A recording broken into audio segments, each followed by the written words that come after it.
on va recevoir le baron, on va recevoir aussi Lazare qui va arriver. Il y a eu un petit débat, alors je pense qu'on va se regarder un petit extrait du débat quand même pour un peu de contexte, du débat avec Jack le Fou et toute la team de la Zététique quasiment réunie, hein. Alors pas tout le monde mais presque.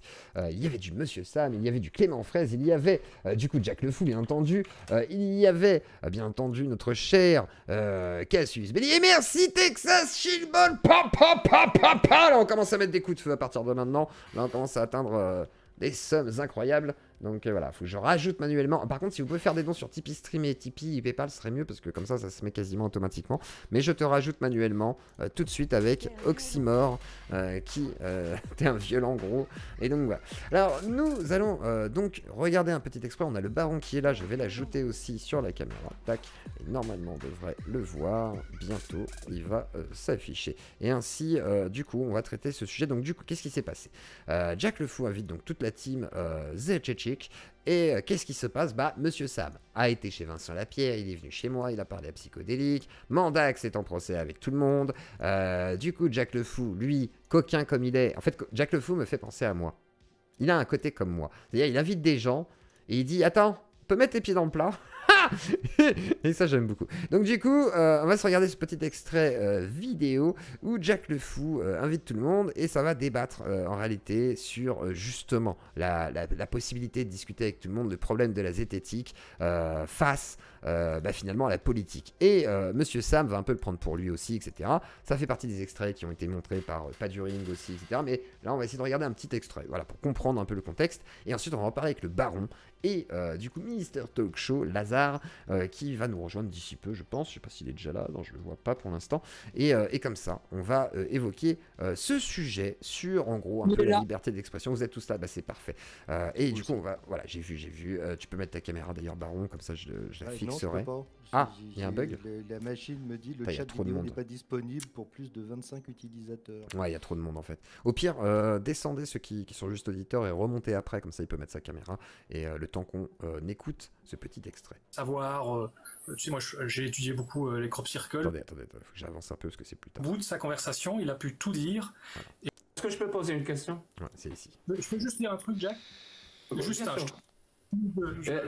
Est-ce que tu as un kit main libre ou quelque chose? Je ne sais pas un cas de réussite. Qu'est-ce que ça va? Vraiment un avant et un après. C'est ça. C'est là, il va expliquer en gros que effectivement parler avec certains, ça peut être intéressant. Il peut y avoir un avant et un après de discuter avec certains types de complotistes et tout, chose que critique Mandax. Et là, il va y avoir un peu le cœur du débat. Casas Novas, c'est pas un cas de réussite. Casas Novas. Pouillard, c'est pas un cas de réussite, de franche réussite. Mais Reopen 9/11, comme tu dis, je les ai fait parler. Et je suis désolé, mais il y a vraiment un avant et un après la série de vidéos qu'on a fait ensemble. Autant il arrivait encore à rassembler avant, autant là, bah voilà, il a joué le jeu, il est rentré dedans, on a été courtois, poli, et maintenant, bah, il n'arrive plus à rassembler. Parce qu'on a été au bout de sa conversation, il a pu tout dire, je sais pas si c'est et je l'ai laissé parler totalement, et on a pu... Enfin voilà, ce truc a marché à cet endroit-là, à ce moment-là. Je parle de la série des versus sur Reopen 9/11, qui sont pas mal, et je remercie encore d'ailleurs tous ceux qui m'ont aidé à documenter tout ça. Parce que là, on était dans un débat en plus.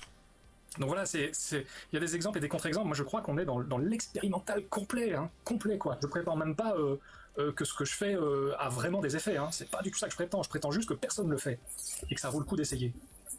Moi aussi, je vais quand même un petit peu aller dans le sens de Thomas parce que je commence à comprendre son point de vue. Donc Thomas qui disait il faut pas parler à tout le monde. Et là, Jack, au début, il titillait du coup un peu Thomas. Maintenant, il rejoint un peu l'avis de Thomas et on va voir ce qu'il en dit. Ça se tient. Sur quelques points, ça se tient. Sur d'autres, je suis plus d'accord avec toi. En fait, quand tu vas justement chez ces tenants ou ceux qui profitent vraiment d'une croyance ou autre, peut-être justement l'échange dans la bienveillance n'est pas souhaitable. Je crois que c'est ça que Thomas, ce que Thomas veut dire. Et ça, je suis pas forcément d'accord. Moi, je suis plutôt de la position de Monsieur Sam en mode vaut mieux être copain entre guillemets, entre grosses guillemets, avec la personne parce que tu peux mieux parler à son public. Le but, c'est pas forcément d'être copain avec lui, c'est d'être copain avec son public, en fait, d'avoir cette sympathie, parce que si le public a cette sympathie, il y a des chances qu'ils viennent te revoir, en fait. Moi, je pense que c'est ça, la strat. Après, c'est sûr que tu vas pas faire changer tout le monde, c'est pas possible. Par contre, être dans l'opposition, ça peut être intéressant. Mais quand tu es dans l'opposition, merci Garion, à toi. Et je te rajoute manuellement, parce que je crois que ça se met pas manuellement, comme d'hab, hein, je mets encore Oxymore du coup, et je vais mettre des crochets de Méli-Mélo. Voilà. Comme ça fera deux autres dons pour Oxymore, mon cher, attends, merde, je t'ai perdu, je te vois plus. Attendez, j'ai un autre Tipeee, mon cher. Voilà, ça c'est les 2 autres, et après je ne sais plus. Bref, merci à toi pour mon don. Ce point, je suis complètement d'accord avec lui. Hein. On peut aller discuter avec vraiment tout ce qu'on veut, il n'y a aucun souci, mais il y a façon de faire, il y a façon de faire. Par exemple, je prends mon cas, si je discute avec un grand shir de l'islam sunnite et je sais pertinemment qu'il profite de ça, je ne suis pas dans l'entretien épistémique. Je suis vraiment dans la confrontation la plus directe. C'est-à-dire, je suis là pour démontrer à quel... Et ça, je sais pas si c'est toujours nécessaire. Moi, par exemple, j'aimerais bien discuter avec un chien. Et tout. Après, c'est mon avis à moi, hein, personnellement. Moi, j'aimerais bien discuter avec un chien qui m'expose directement les choses, même si je le coupe pas, même si je le défonce pas, pour que justement, il déroule, et il m'en dit un peu plus. Et comme ça, moi, j'apprends à voir jusqu'où il va. Et quitte à poser des questions, genre à un moment donné, on arrive, je sais pas, sur Aïcha, je dis, alors du coup, Aïcha, qu'est-ce qu'on fait? Et alors du coup, dans le système islamique, qu'est-ce que tu ferais? Toi, t'en penses quoi? Et je pense que le fait d'avoir ce rapport de confiance permet aussi de faire dire des trucs. Alors après, dans le conflit aussi. C'est pour ça que j'ai pas d'avis tranché là-dessus. Je pense que les 2 méthodes peuvent fonctionner réellement, voire peuvent cohabiter d'une certaine manière. Et merci Jonathan pour la souscription à l'Azio Claudie. Merci beaucoup. Moi, ce qu'il dit n'a pas de sens. Je suis là pour, tu vois, et je vais le faire parce que je sais que je peux le faire. Je sais que parce que j'ai les outils nécessaires et j'ai les connaissances même dans les textes nécessaires pour le faire. Mais je commence vraiment, au début j'étais pas d'accord avec Thomas, j'étais plus d'accord avec toi, mais là je commence à comprendre exactement son point de vue, et effectivement si tu vas, je finis, je te laisse répondre, il n'y a aucun souci, ça. Mais si on va chez quelqu'un comme ça, et on est dans la bienveillance, on n'est pas vraiment dans la contradiction la plus directe, tout en sachant, c'est-à-dire qu'on maîtrise les outils, et on a un minimum de connaissance du sujet, c'est pas un niveau expert qui est demandé, mais quand même des connaissances minimales pour justement apporter la contradiction la plus directe possible. C'est beaucoup plus efficace et ça aura des répercussions beaucoup plus positives. Alors que si tu es dans la bienveillance et pas directement dans la confrontation de l'argument, du débat, ben tu prends quand même le risque, comme l'a souligné Thomas, de lui apporter une certaine respectabilité. Et ça, je peux le comprendre. Ouais, mais je suis pas forcément d'accord là-dessus. Alors on va avancer un petit chouïa. On va aller sur Mandax, je crois qu'il va... beaucoup plus toucher les gens qui étaient déjà susceptibles d'être touchés. Donc là, voilà, ça c'est plutôt sur l'argument... Parce que ça donne du pouvoir et du crédit à... Tac, attendez, Mandax qui va reprendre la parole, c'est là. Pourrir, ça veut dire que...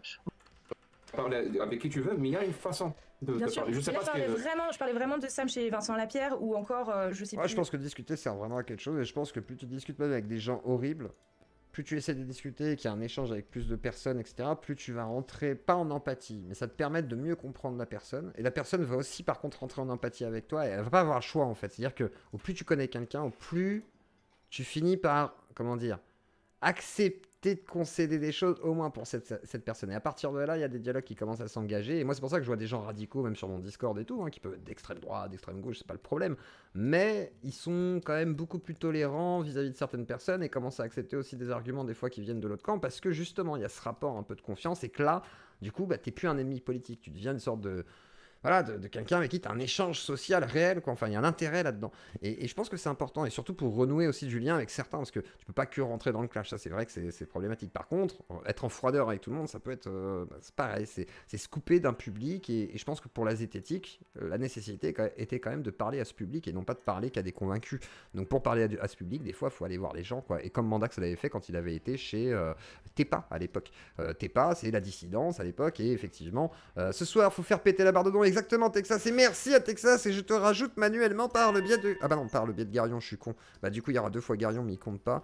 Je vais faire Oxymore encore, et Oxymore encore sera plus pratique. Voilà, et on écoute la fin du passage avec Mandax. Je sais pas de quoi vous parlez, j'ai pas vu. D'accord, ok. C'est une interview en fait, c'est une interview. Il y a en effet des gens sur Twitter qui nous pourrissent parce que ce sont des militants gauchistes qui pensent que les zététiques doivent être d'accord avec eux tout le temps. Je pense pas avoir de leçons à recevoir de la manière de leur répondre. Ils continuent à me pourrir, ça veut dire qu'on n'aura pas dit oui. Hein. Donc ils existent, ils sont là, on fait avec. Mais c'est pas parce que eux sont excessifs, pénibles et toxiques que nous on doit dire se poser les questions qu'ils se posent, il faut pas le faire. Non, les questions qu'ils posent, parfois elles sont pertinentes. Et on se les pose aussi. Et quand on voit un collègue qui va quelque part où on pense que il a potentiellement servi la soupe, je pense pas qu'il faille le pourrir publiquement. En revanche, on peut aller lui parler en privé, c'est arrivé, et certainement on le fait avec moi. Est-ce que tu es sûr? Parce qu'on n'est pas sûr de ce qu'on fait. Et en général, ce qui se passe, c'est que l'autre reconnaît, oui, bon, peut-être qu'en effet, on n'est jamais sûr à 100% de ce qu'on fait, en fait. Et ces problèmes, c'est que là, tu as raison, on passe beaucoup de temps à le dire, et il ne faut pas qu'on passe notre vie à parler que de ce qu'on ne peut pas faire. Sinon, c'est fini. C'est comme, j'ai beau dire à tout le monde que les concepts sont tous faux, n'empêche qu'on en a besoin. le mot espèce, il veut rien dire en biologie, après, qu'on l'utilise quand même. Donc, tout ce qu'on va faire va être imparfait. Mais si on s'arrête pour regarder à quel point tout ce qu'on fait c'est imparfait, alors on ne fait plus rien. Donc, mais malgré tout, il faut qu'on puisse se critiquer les uns les autres et rappeler où est-ce qu'on met les barrières.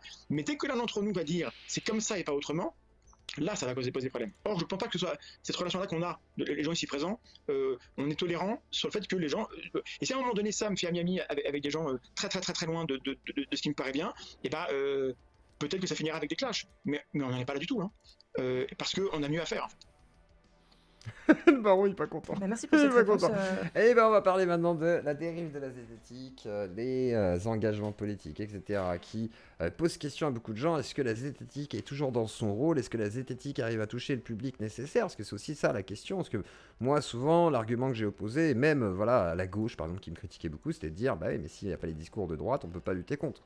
Et s'il n'y a pas de discours à exploiter, bah du coup, qu'est-ce que tu veux dire qu'il y a quelque chose à lutter? Et il faut aussi démontrer que, je sais pas, le danger est présent. Si tu peux pas démontrer que le danger est présent, bah effectivement, c'est problématique. Et inversement, pour la droite qui voudrait trouver le danger de la gauche, ou de l'islam, machin et tout. Donc il faut démontrer les choses, donner la parole pour pouvoir se rendre compte de ce qu'il y en est. Et ensuite, tu as un outil, justement, qui te sert de base concrète pour pouvoir décortiquer le truc et te dire, ah, voilà, c'est comme ça que ça fonctionne, c'est ça l'idéologie, exposons-la, débunkons-la, faisons le travail. Alors je reçois ce soir Lazare et Irréductible-Athée. Lazare qui était invité hier soir, je crois, chez Irréductible-Athée, ou en tous les cas, la rediffusion est sortie hier, si je dis pas de bêtises, et ils ont évoqué effectivement cette dérive dans la zététique. Alors je vais commencer par Lazare, peut-être pour exposer un peu le sujet, et ensuite on discutera tous les trois ensemble, et le baron prendra le relais. Bonsoir Lazare. Eh bien, bonsoir à tous, bonsoir à toutes. D'abord, je voudrais te remercier, Zio-Claude, de m'accueillir sur ton antenne et remercier également le Blob qui est dans le chat, là, je vois, qui est à l'initiative de ma venue, en fait, ce soir chez toi. Et je voudrais aussi bien poser la base. Moi, je vais m'exprimer en tant que YouTuber ce soir et je vais poser un avis sur ce que d'autres YouTubers exposent eux-mêmes, d'eux-mêmes, en fait. Voilà, je veux que ce soit bien clair. Moi, je ne suis pas là pour critiquer des personnes, en particulier la personne en dehors. Par exemple, si on en vient à parler, par exemple, de Thomas Durand de la Tronchambier, je ne le connais pas du tout en dehors du contenu que je vois ou des interactions que je vois qu'il a sur Twitter, par exemple. Tu vas rester en général, je pense, plus que sur des gens spécifiquement, en vrai. Voilà. C'est plutôt des choses de vidéos interposées, des messages qui ont été dits d'une certaine façon qui, moi, je trouve, peuvent poser problème et peuvent aussi être générateurs d'un certain harcèlement ou de certaines attitudes ou d'un certain renfermement que pourrait avoir la zététique sur elle-même, sur ce qu'il est bien de penser en zététique et ce qu'il est moins bien de penser. Et je trouve que ce qui est en train de se passer avec les différents dramas avec la Tronchambier, ça permet de bien voir certaines limites, je trouve, ou certaines maladresses ou certaines mauvaises communications, je trouve, qui fait que on se demande même des fois si les outils de la zététique sont finalement appliqués pour certains sujets dès que ça commence à toucher un petit peu la politique, justement. Et le côté politique, moi, je trouve que la zététique peut, évidemment, comme je l'ai déjà dit sur ton antenne, en fait, il n'y a pas grand-chose qui a trop changé depuis la première fois que j'étais venu sur ton antenne. Claude, c'était il y a 2 ans ou quelque chose comme ça. C'était à l'époque du drama du REC avec Astronogeek et Clément Fraise et tout ça, où là, je m'étais déjà exprimé. Et en fait, finalement, si je prends un peu de recul, mon discours n'a pas beaucoup changé parce que je trouve qu'il n'y a pas eu beaucoup de changements, dans le bon sens en tout cas. Et voilà, comment lancer cette émission. C'est très bien. Tu as vu Mais vas-y. Pardon. Tu as vu, tu disais, je te laisse terminer. Tu as vu le passage chez le baron, justement. J'ai écouté une partie du passage, c'est pour ça. Mais tiens, le baron, tiens, je te laisse rebondir. Parce que je t'ai vu pas mal hausser les yeux, même dans ce qu'on a entendu tout à l'heure dans le passage chez Jack. C'est pas mal de choses qui ont été évoquées chez Jack, mais je voulais mettre un petit morceau. Qu'est-ce que tu as à dire par rapport à déjà ce qu'on commence à évoquer? Bonsoir tout le monde déjà, et puis merci une fois de plus de ton invitation, c'est vraiment très gentil. C'est vrai que je suis plus ou moins concerné par la zététique à cause de ce qui s'est passé au REC de l'année dernière, mais basiquement, c'est ce qu'on évoquait avec Lazare quand il est venu chez moi.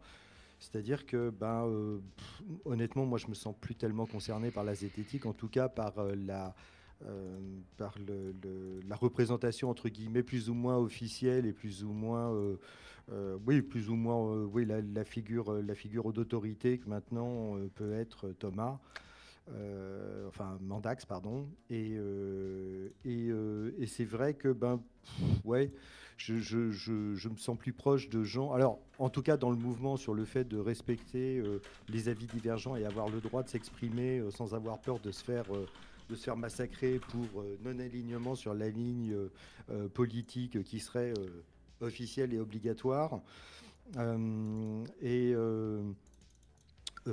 Donc, effectivement, je serais plus proche de tous ceux qui se sont barrés, comme Sam, Astronogeek, etc., qui ont dit, bon, il y en a marre, vous nous emmerdez maintenant.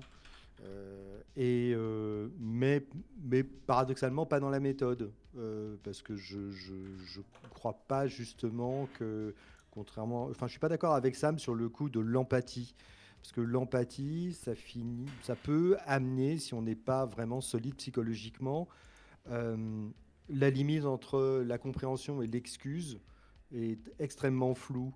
Donc que comprendre que quelqu'un puisse croire des bêtises et les enseigner en étant tout à fait, comment dirais-je, sincère par rapport à sa croyance, n'empêche pas que c'est quelqu'un qui peut être dangereux et pour lui-même et pour les autres. Je pense à tous ces gens qui sont des fans de naturopathie, de machin, de médecine alternative et qui ou ne suivent pas le propre traitement de la médecine qui pourrait les sauver. Mais est-ce que la confiance ne peut pas permettre aussi de faire mieux passer un message? Tu vois, le côté justement rapport de confiance avec une personne qui effectivement croit à des choses un petit peu farfelues. Vraiment, hein, je pose la question parce que moi c'est comme ça que je le vois. Alors la confiance en quoi? La confiance justement avec l'interlocuteur et qui t'échange même s'il est critique.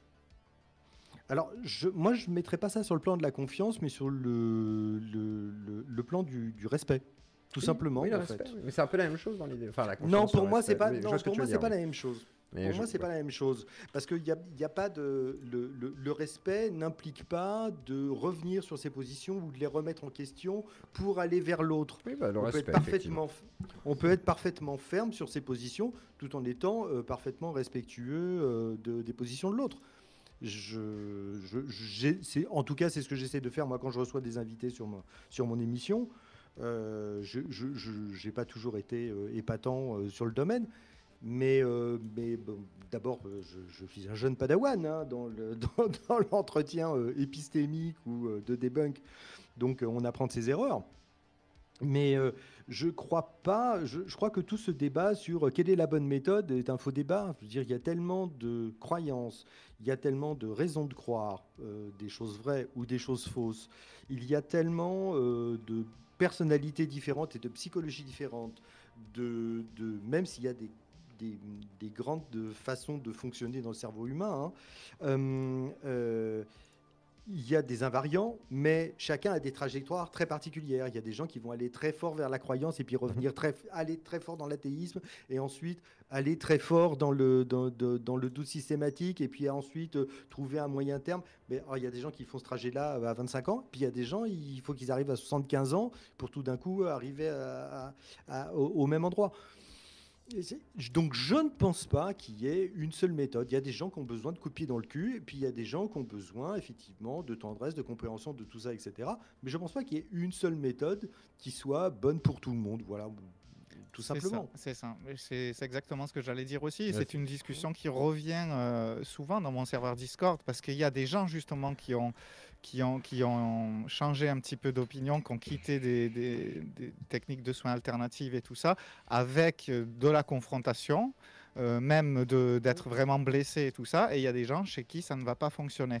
Et en fait, cette multiplicité, moi j'ai l'impression qu'on est en train de la perdre, qu'on est en train de nous imposer un schéma, voilà, comment plus ou moins il faut faire, et puis les autres qui font pas exactement pareil ou quoi, sont beaucoup moins encouragés ou beaucoup moins mis en avant, ou... Enfin, voilà quoi. Voire méprisé si jamais la démarche n'est pas du tout voilà, dans la doctrine, on pourrait dire. Parce que, est-ce qu'il y a une doctrine, ça donne un petit peu est-ce qu'il y a une forme de doctrine, voilà, de dogme zététique actuellement dans la sphère zététique, voilà, on va dire mainstream, quoi. Ah bah, dis simplement que t'es de droite et puis vois si t'es accueilli, quoi. Ou dis que tu regardes Psychodélique, par exemple, et regarde Oui. comment tu es reçu. Oui, En montrer fait, une si tu veux, il y a sympathie eu pour un psychodélique truc. est problématique, oui, ça c'est. Il y a un ça, truc c'est qui m'a souci. fait un déclic très récemment. En fait, je vais dire une publication qui a été publiée sur Facebook. Je ne vais pas dire de la personne de qui elle vient, si ce n'est que je vais vous dire que c'est quelqu'un que j'apprécie et avec qui j'ai envie quand même de continuer d'avoir des liens. Mais en fait, il y a quelques jours, cette personne, elle a mis une publication. Et elle nous dit, s'il vous plaît, quittez ma page et moi-même si vous appréciez Psycho.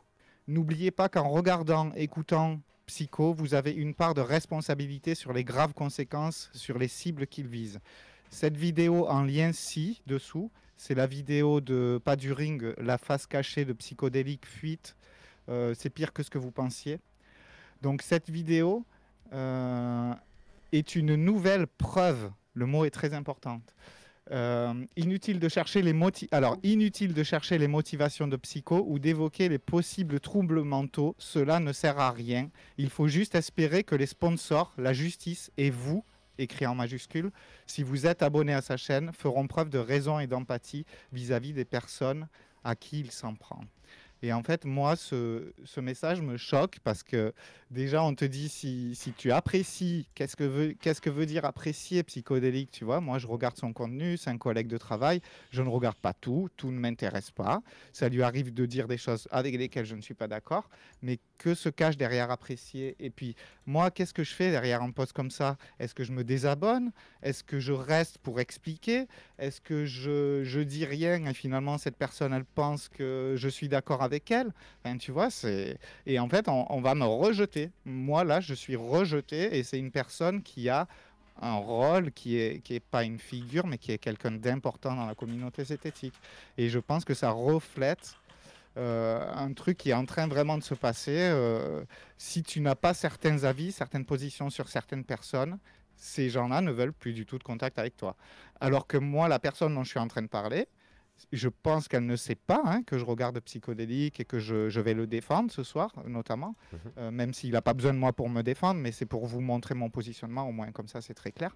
En dehors de ça, cette personne, je pense qu'elle n'a rien à me reprocher, on ne s'est jamais pris la tête, on est plutôt d'accord sur plein de trucs.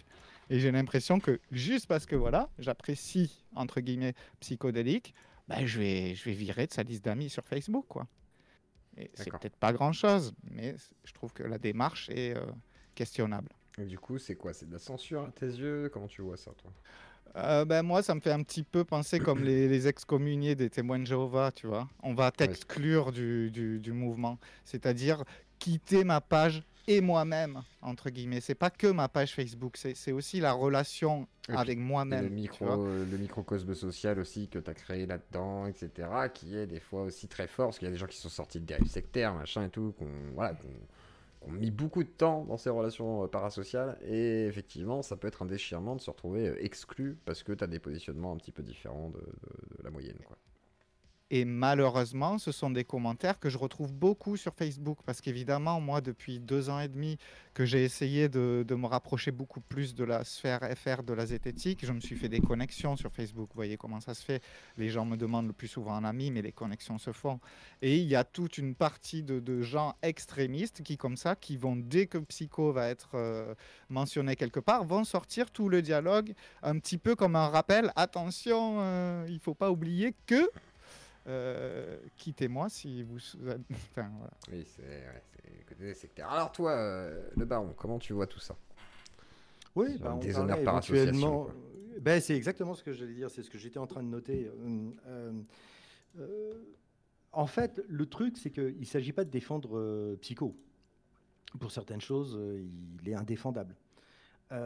Sur certaines positions, il dit des conneries. Parfois, il dit des trucs bien. Parfois, il dit des énormes conneries. Mais la question n'est pas de défendre Psycho ou de dire qu'on est avec Psycho parce qu'on défend un principe, bordel. La liberté d'expression, la liberté d'opinion. Tu n'es pas d'accord avec une opinion, au moins, et le respect d'écouter cette opinion, de prendre en compte, c'est ce qu'on disait tout à l'heure, de prendre en compte ce que la personne dit et de lui dire « je ne suis pas d'accord pour telle et telle et telle raison ». Maintenant, ce qui peut se passer, c'est que c'est pas parce que tu penses avoir raison et avoir la supériorité ou intellectuelle ou académique ou etc., que tu dois mépriser la personne qui n'est pas convaincue par tes arguments. On a le droit de ne pas être convaincu par tes arguments, même s'ils sont excellents, et même si tu penses avoir raison. Et même si tu as effectivement raison. C'est pas la question, en fait. On a le droit de ne pas être d'accord, on a le droit de ne pas être convaincu, et on n'a pas à se faire insulter, mépriser, outcaster, doxer, etc., tout simplement parce qu'on exprime le fait qu'on n'est pas convaincu par les arguments détenants de la vérité, du camp du bien, etc. C'est insupportable. C'est insupportable. On se retrouve très exactement... Moi, ça me fait penser à un des versets du Coran qui dit vous interdisez les blâmables et interdisez le blâmable et dites la loi. Enfin bon, un truc comme ça. En gros, vous avez le droit, même pour les gens qui ne sont pas musulmans, d'interdire ce que vous considérez comme blâmable et d'imposer votre point de vue. Ils sont en train de se comporter exactement de la même manière. C'est absolument insupportable. Ça, c'est déjà le premier truc. Cette injonction est en plus une combinaison du déshonneur par association et aussi de cette idée de si vous n'êtes pas totalement avec nous, si vous n'êtes pas exactement sur la ligne, et là on entend la ligne du parti, vous êtes contre nous, vous êtes des ennemis, et là, la fin justifie les moyens. On veut vous détruire, on prendra tous les moyens pour vous détruire, y compris les moins déontologiques, déontologie dont on se réclame par ailleurs. Moi, ce que je ne supporte pas, c'est l'hypocrisie de gens qui ne cessent de se draper dans l'éthique, la morale, le bien, le beau, le partage, l'écoute, le machin, etc., et qui se comportent comme des sagouins et des sapajous, pour ne pas dire autre chose en S, quand ils se retrouvent avec quelqu'un qu'ils n'aiment pas. C'est insupportable. C'est ça que je reproche, moi. C'est pas le fait d'être contre ou machin, etc. C'est de se comporter de manière totalement hypocrite. Voilà. Très bien. Je vais même rajouter quelque chose, si tu veux bien.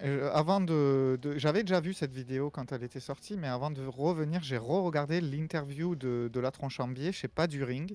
Et en fait, j'ai trouvé très intéressante cette interview parce qu'il y a des petites phrases comme ça que j'aime bien déceler et qui j'essaye de comprendre ce qu'elle veut dire. Mais en fait, de la bouche même de Thomas, il dit « Nous sommes la synthèse parfaite de tout ce qu'il faut haïr ». Et encore une fois, cette phrase paraît tout à fait innocente, mais moi, quelque part, j'ai l'impression qu'il est en train de poser un peu cette victimisation. Il aurait pu la zapper, cette phrase, en fait. Il aurait pu ne pas la dire. Mais il va la dire en même temps que tu vas prendre plein la tête parce que tu nous as invités. Tu vas en prendre plein la tête. Encore une fois, il aurait pu s'en passer, mais il l'a dit pour « Ah, regardez, voilà, il est tout le temps attaqué. » Mais ce que je trouvais encore plus important, c'est qu'il dit « On emmerde plein de gens. » Parce qu'on critique plein de choses.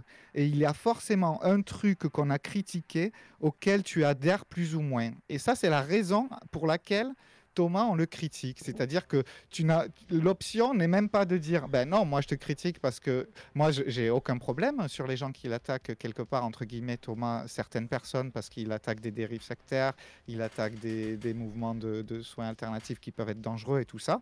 Moi, c'est pas parce que tu attaques, hein, c'est la façon dont tu attaques. C'est la façon dont tu attaques qui est très discutable. Alors, vraie question, c'est est-ce que la zététique aujourd'hui arrive à parler au public qu'elle doit cibler, c'est-à-dire les gens qui sont des tenants. Voilà. Y penser, l'a très bien résumé quand tu l'as invité. Il t'a dit la sphère du debunk avec un regard qui était très révélateur, mais bon, ça c'est enfin voilà, c'est juste moi qui me tape mes délits et là je me fais mes petits je me fais mes films. Le langage corporel existe quand même, hein. Bon, voilà, on n'est pas dans la PNL, mais quand quelqu'un dit un truc en levant les yeux au ciel, c'est ça. Bon. Il faut faire attention à l'analyse, c'est ça que je voulais dire. Mais là, c'était très clair. Et il a parlé de côté debunk, un petit peu en dédaigneux, je trouvais l'air. Et il a dit, il ne touche que les convaincus. Ben, je suis tout à fait d'accord. En fait, il ne touche plus que les convaincus. Et parce qu'il y a plein de choses qui nous démontrent. La vidéo qu'il a fait sur le salon du paranormal. Vous vous rappelez de cette vidéo où il a interviewé 2 personnes dans ce salon de paranormal. Annie Lobé, oui. La musicologue, moi je pensais plutôt. Je parlais plutôt de la musicologue. D'accord. Ok. Est-ce que c'était le même salon ? Non, c'était un autre salon où il était allé aussi avec Vlad, si je ne me trompe pas. Voilà, il avait interviewé une musicologue, comment on appelle ça, musicothérapeute. Voilà, Musicothérapeute. Et c'est ce qui a dû bien faire rire Vled, parce que bon, Vled, il y a quand même un doctorat de musicologie. Enfin, bon, d'accord.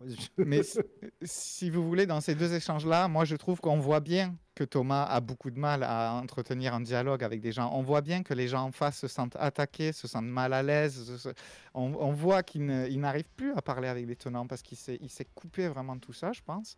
Et un autre truc aussi, c'est que quand la dame a demandé qu'il supprime la vidéo, il a présenté ça un petit peu, elle m'embête, elle veut me censurer, je ne sais plus exactement les mots, donc je vais peut-être paraphraser, mais c'est comme ça que moi je l'ai interprété. Elle veut me censurer, couper la vidéo. Sauf que dans le floutage qu'il avait fait, il y avait quelques frames où on voyait sa tête. Et il y a des gens comme moi qui vont faire pause, et qui vont regarder la tête et qui vont après savoir quelle tête elle a. La dame, elle s'est défendue. Sauf que Thomas, au lieu de dire « Excusez-moi, platement, madame, j'ai fait une erreur de montage, je retire cette vidéo parce que j'ai fait une couille, on voit effectivement votre tête », eh ben, il dit « Oh non, regardez, elle m'attaque, on verra si on la met au tribunal ou pas. » Et l'attention, elle est stressante, machin et tout. Ouais. Ah, c'est pas fair play du tout. Du tout. Très bien. Irréductibilité, je te rends la parole sur ce sujet. Et après, je ferai venir un intervenant qui voudra poser une question. Non, mais Lazare... Est-ce qu'il parle encore aux bonnes personnes, du coup? J'ai pas compris ta question. Est-ce qu'ils arrivent encore à parler au bon public, en gros? Est-ce qu'on parle que à des convaincus? Est-ce que c'est utile? Ou est-ce qu'on essaye de parler aux complotistes, aux gens qui sont tenants de théories étranges, de gens qui croient à des choses bizarres? Est-ce qu'il faut leur parler, finalement? Est-ce qu'ils arrivent encore à remplir leur mission d'être entendables par les gens qui ne sont pas au préalable convaincus par leur discours? Je pense qu'on peut avoir un début de réponse. Alors, je ne sais pas si la chaîne continue de stagner, mais il semblerait que la tronche en biais, la progression de la chaîne La Tronche en biais stagne et même ralentit à un moment. Est stagné. Je ne sais pas s'ils ont repris ça a repris grâce à Jack, mais après ça s'est recalmé avec des émissions plus sérieuses. Hein. C'est normal. Après, c'est un truc avec des on va pas parler de semaine à semaine, mais plutôt de trimestre en trimestre. Mais là, c'est plutôt calme, on va dire. C'est pas, ils sont pas trop mal. C'est plus Epic Époqué qui fonctionne mieux, du coup. Dans l'idée. Voilà. Parce que plus lié au drama, machin et tout ça. Là, il y a un peu plus de stats, on va dire, qui sont positives. Donc, alors sans dévoiler un secret, quand j'avais dîné avec Thomas, quand on s'était rencontrés justement à Laïcité sans frontières à Paris, j'étais remonté spécialement pour ça. On avait discuté un peu et justement, il s'en plaignait. Il disait, oui, effectivement, on a beaucoup de mal, etc. On a senti un net fléchissement, etc. Et en particulier, à partir des vidéos où... je ne sais pas si je peux dire ça, en fait, parce que c'est une conversation privée. Ouais, non, mais puis en plus, je parle pas forcément de Mandax obligatoirement, c'est ce qu'on dit dans le chat, mais oui, effectivement, moi je parle vraiment de la méthode zététique en général. Est-ce qu'aujourd'hui elle arrive encore à s'adresser aux bonnes personnes, quoi? J'en sais rien. Faut regarder. Finalement, faudrait demander à son public. Il faudrait dire, est-ce que vous êtes quelqu'un qui est là depuis 1 an, 2 ans, 3 ans, etc. Est-ce que vous étiez un croyant? Et est-ce que vous avez été convaincu par le discours de La Tronche en biais qui vous a aidé? Moi, j'ai des tas de gens qui me suivent, etc. et qui nous disent, oui, effectivement, et Jack le dit, des chaînes comme La Tronche en biais ont été très importantes dans leur évolution. Il y a des tas de gens qui ont été très touchés et qui ont été convaincus par le discours de La Tronche en biais. Moi, le premier. Est-ce que oui, et toi aussi. Est-ce qu'il y en a encore autant? Moi, c'est la question. En fait, il faudrait savoir. Je pense que de se donner des opinions comme ça sans avoir les chiffres, etc., et sans savoir les opinions des personnes en disant est-ce que vous êtes venu à La Tronche en biais parce que vous ne croyez pas, etc., ou est-ce que vous étiez déjà un esprit critique convaincu, un sceptique convaincu, qui a entendu parler par proche, par proximité, etc., ou par l'algorithme, et que vous avez adhéré alors que vous n'aviez pas de problème particulier pour être convaincu par ce discours. Je pense que c'est sur les derniers arrivants qu'il faudrait poser la question et leur dire de quelle sphère venez-vous? Des tenants des théories complotistes et des croyances, ou est-ce que vous étiez déjà un sceptique qui essayait d'appliquer son esprit critique? Et là, ça nous permettrait éventuellement de savoir s'ils arrivent à continuer leur travail de conviction de conviction, ou est-ce que en fait ils vivent entre guillemets sur leurs acquis. J'en sais rien et je veux pas. J'en sais rien. Je peux pas. Je suis pas à leur place. Il y a que eux qui pourraient répondre à cette question. Pas de souci. Vas-y Lazare, je te laisse répondre. Après, Je pense qu'une bonne question qui est intéressante aussi de se poser, c'est est-ce que ces gens qui ont été formés par la Trochambier sont bien formés? Parce qu'en fait, moi, je vois des comportements de gens qui ont été formés par la Trochambier, qui ont des comportements de harcèlement, qui ont des biais, qui font des attaques ad personam et qui utilisent le biais de confirmation et tout ça. Donc, je me demande, ok, on vous a peut-être aidé, mais est-ce que vous avez bien tout compris? Est-ce que c'était bien expliqué? Moi, je ne connais pas son contenu. J'ai pas été formé par la Trochambier, justement. Ok, il y a plein de gens qui disent qu'ils écoutaient la Trochambier à l'époque, certains ont lâché à cause du ton, d'autres des abonnés très déçus, donc ça dépend. Et après, il y en a d'autres qui sont abonnés justement pour les raisons pour lesquelles vous avez quitté, à mon avis, ça va dépendre. Et après, c'est vrai que la question de l'information, c'est on tombe souvent sur des gens qui ont vu de la zététique et qui sont en mode oui, il y a Dominem, oui, Source, oui, machin, oui, et puis qui sont très agressifs, qui vont aller sur les réseaux de certaines personnes qui sont considérées comme problématiques et qui vont les emmerder considérant que c'est légitime. Et ça avait été dénoncé même avec Grimaud, des trucs comme ça, c'est-à-dire que les mecs se faisaient vraiment harceler aussi, tu vois. Alors après, peut-être qu'ils harcelaient de leur côté, mais c'est pas une raison pour faire de même de l'autre côté. Donc ça posait quand même mille et une questions d'ordre éthique et de comportement, même sur le web, etc. Je vais donner la parole à Patrine qui avait une contre-argumentation à poser. Alors je sais pas qui, quoi, comment. Patrine, c'est à toi. Bonsoir. Enfin, pas une contre-argumentation, plutôt un rajout. Bonsoir. Salut. Moi, mon problème, peut-être, c'est la zététique, au fond, c'est quoi? Parce que moi, j'ai toujours été proche un petit peu intellectuellement de ce mouvement-là, mais par contre, j'entends des mots formé, etc. Moi, personne m'a formé. Et j'irais même jusqu'à dire, j'ai pas eu besoin d'être formé. Parce que sous-entendre qu'on a besoin d'être formé, ça veut dire qu'on rentre dans un groupe, alors que pour moi, zététique, c'est une manière de penser, c'est pas un groupe. Oui, mais ça n'est. Enfin, maintenant, c'est plus un groupe. Théoriquement, oui. Donc, il n'y a pas de groupe normalement. C'est soit on pratique l'approche zététique, soit on la pratique pas. On peut le faire tout seul chez soi, on peut le faire avec des amis, mais on n'a pas besoin de rentrer dans une corporation pour ça. Donc déjà, cette approche de groupe, pour moi, elle trahit quelque chose. C'est que moi, ma compréhension que j'ai, moi, de la zététique, parce que quelque part, comme j'ai pas été formé, elle m'est personnelle, c'est qu'elle ne peut pas être utilisée pour dire ce qui est vrai, mais uniquement pour dénoncer ce qui est faux. Et c'est ce que je reproche à Thomas Durand aujourd'hui, parce que Thomas Durand utilise la zététique, mais c'est pas le seul, mais il fait partie du courant qui vont utiliser la force de persuasion de quelqu'un qui a des arguments basés sur une approche zététique, donc c'est très séduisant, surtout quand on a un message politique à faire passer, je pense à la ZEM par exemple, qui vont utiliser ça. Donc ça va être bien parce que il y a une certaine dynamique, il y a cette fameuse ad hominem, etc. Bon bref, il y a toutes ces choses-là qu'on essaie, mais qui vont l'utiliser pour non pas dire je dénonce ce que cette personne a dit là qui est faux, mais pour pouvoir dire regardez, je dis ce qui est vrai. Et là pour moi, c'est là que la zététique elle ne touche plus les gens, parce que à ce moment-là, on ne fait plus de zététique, on utilise la zététique pour faire de la politique, même si on s'en rend pas compte. Et c'est ce que les gens n'aiment pas parce que ça brouille le message. La zététique fait une promesse quand on prononce ce mot. Elle fait une promesse d'une approche objective. Et en fait, cette promesse disparaît instantanément en fonction de comment on l'emploie. Et c'est ça le vrai problème. Il faudrait qu'en fait, et comme c'est difficile parce que, j'aime pas ce mot-là, mais beaucoup de choses dans la vie sont politiques, surtout par les moments qu'on vit, je pense que la meilleure approche, c'est de se contraindre à ne pas dire ce qui est vrai et se contenter de dénoncer ce qu'on voit de faux. Ce serait tellement mieux. Et c'était normalement la volonté initiale. Quand je vois des gens qui me disent voilà, la vérité c'est ça, et qui se prétendent zététiciens en disant voilà, grâce à la zététique, je vous montre que la vérité. Je schématise. Hein. Ben, moi, ça me pose un problème. Parce qu'ils font pas de zététique, ils font de la politique. Et les gens ne sont pas dupes.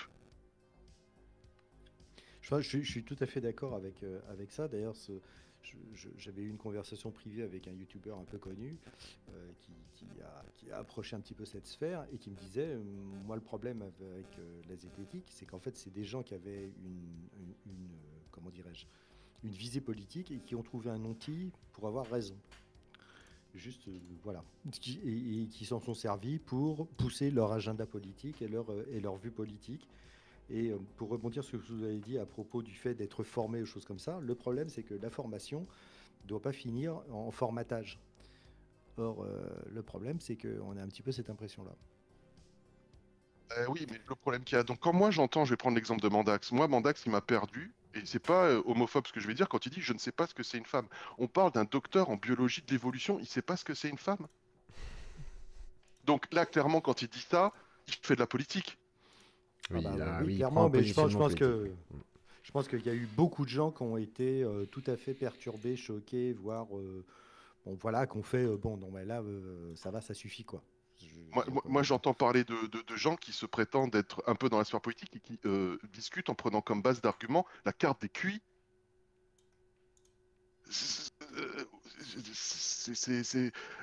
Je vois des gens qui prennent des choses et en fait, et ça c'est le vrai problème. Donc moi, si j'avais un conseil à donner, mais qui vient d'un nobody comme moi, si vous déclarez être diététicien, le groupe zététique en France veut vivre et perdurer, contentez-vous de dénoncer ce qui est faux, ne dites pas ce qui est vrai.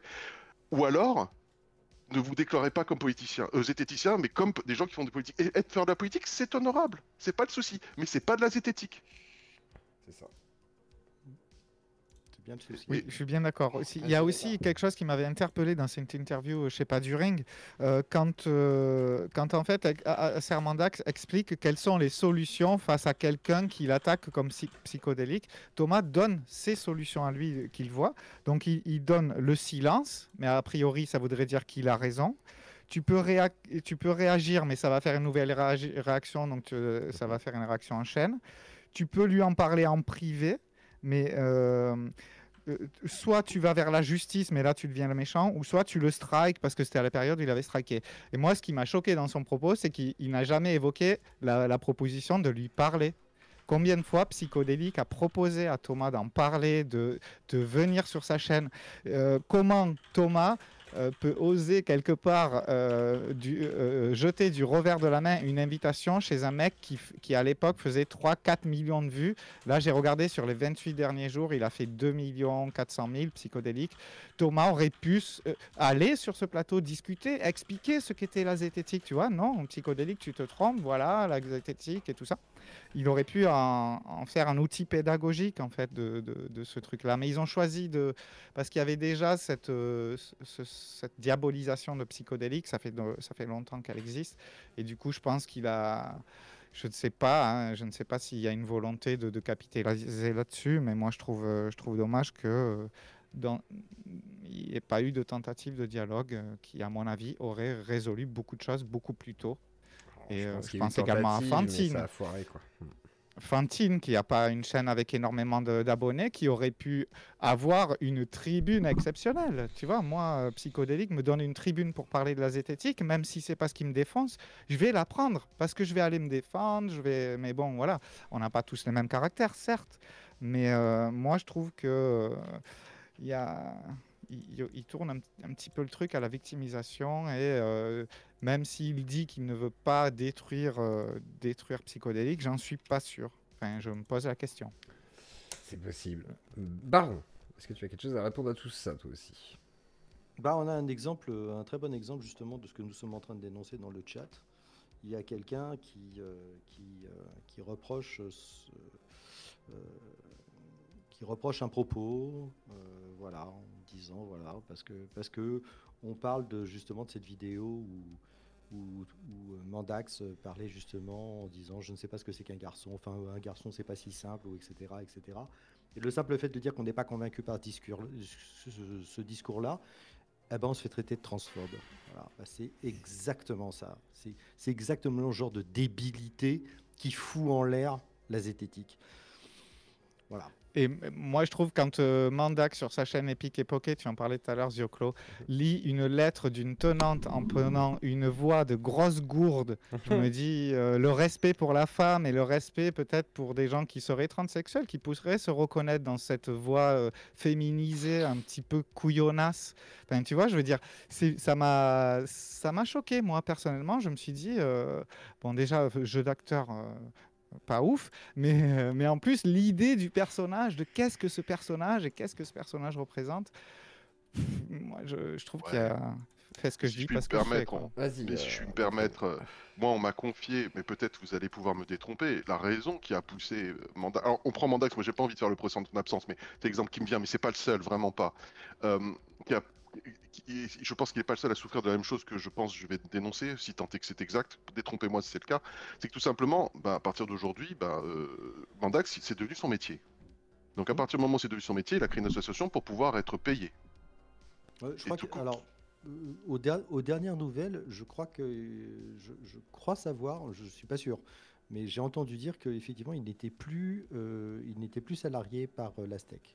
Ça y est, c'est fini. Je peux me tromper, mais Ok. je pense que Bon. il n'est plus salarié de l'Astec. Mais ça pose une question d'indépendance. Lui redonne une certaine indépendance d'esprit et de création, oui, absolument. Voilà. Parce que je pense qu'aujourd'hui, là,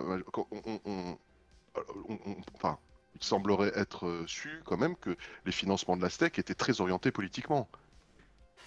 Il y a eu, semblerait-il, oui, je crois que le fondateur était plutôt orienté politiquement, oui. Et puis après, il y a eu une tournure politique, semblerait-il, malgré tout, quoi. Qu'on le veuille ou non. Après, c'est l'air du temps, quoi, j'ai l'impression. Mais je laisse le baron, tiens, répondre, peut-être. Non, enfin, je n'ai rien à répondre à ça. Enfin, je veux dire, si le renseignement est bon, enfin, je veux dire, il est évident que, oui, l'Astec était très clairement orienté. On le voit avec tous les gens qui tournent autour.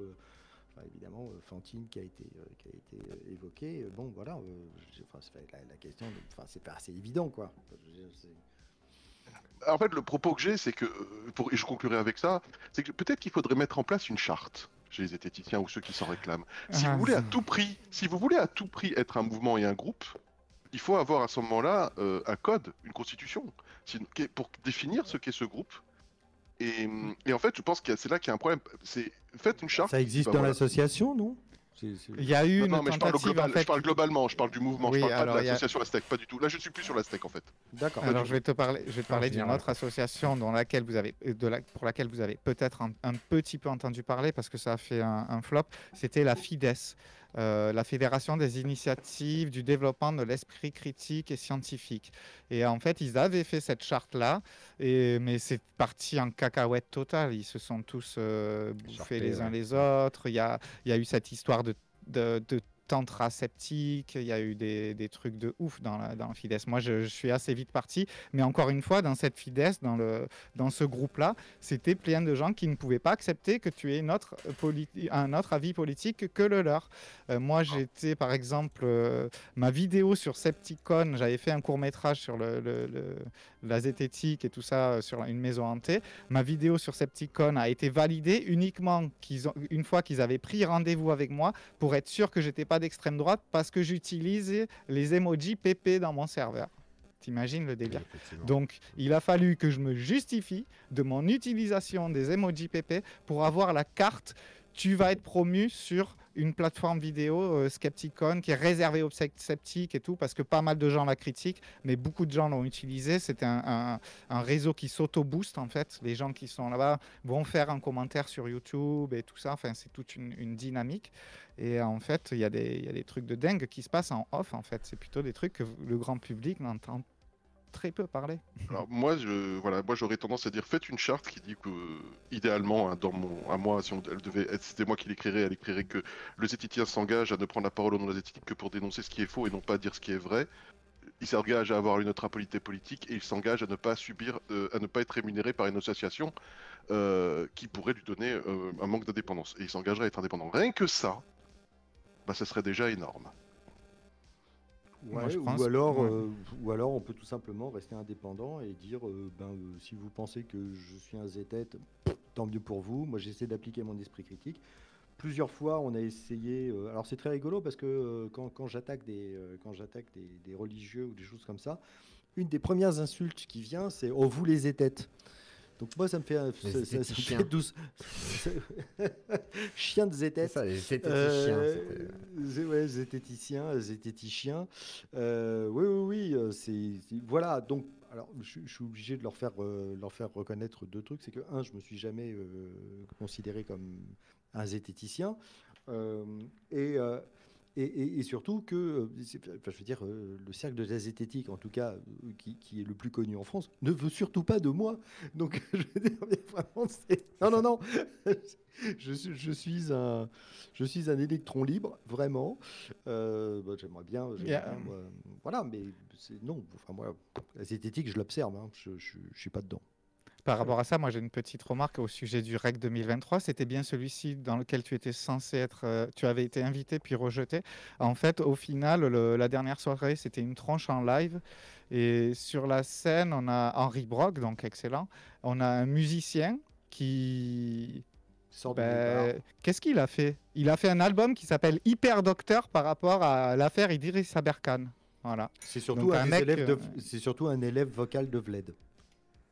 Et en fait, je me dis, enfin, très étonnant. Il y a eu des trucs. Moi, ce live, il y a des trucs qui me font sauter qui me font m'arracher les cheveux et sauter au plafond. Par exemple, quand cette youtubeuse Miss Pauline interrompt la discussion et dit voilà, non, vous vous taisez, maintenant moi je m'impose, c'est comme ça, je suis une femme et je peux le faire et tout. Moi, j'ai l'impression qu'ils sont juste en train de reproduire tout le schéma qu'ils sont en train de reprocher aux autres, en fait. Et pour moi, j'ai du mal à trouver la productivité dans tout ça. Et après, on a un Thomas qui nous dit venez, vous êtes tous les bienvenus, on manque de diversité et tout ça. Déjà, il nous culpabilise, nous, sur qu'on soit nous-mêmes, qu'on soit des hommes blancs, hétérosexuels et tout ça. Il y avait un petit peu une culpabilisation. Tu m'étonnes. Ouais, on est trop comme ça, etc. Gna, gna, gna. Et puis Vlad qui fait son discours je suis le premier genderqueer, machin. Ça, c'est à cause du On Jules. s'en C'est tape, Jules qui avait putain, dit qu'il faut qu'est-ce inviter qu'on plus en a de femmes et tout. Je me Qu'est-ce souviens qu'on du en Jules qui a avait à dit ça à Mandac. foutre Ça a marché. Et je ne sais plus. Et puis, Pardon. Et puis voilà, en fait, non, moi, de mon expérience personnelle, non. Si je ne me pliais pas à ce qu'on me demandait, moi, je suis quelqu'un, je ne vais pas aller faire le bazar, tu vois. Je suis plutôt un bon élève. Si j'ai envie de faire les choses bien, je les fais bien. Eh bien, moi-même, ce que j'ai ressenti en me rapprochant de cette sphère-là, eh bien, si je ne faisais pas ce qu'ils voulaient, si je ne répondais pas bien aux questions, je suis éradiqué, quoi. Ouais, totalement.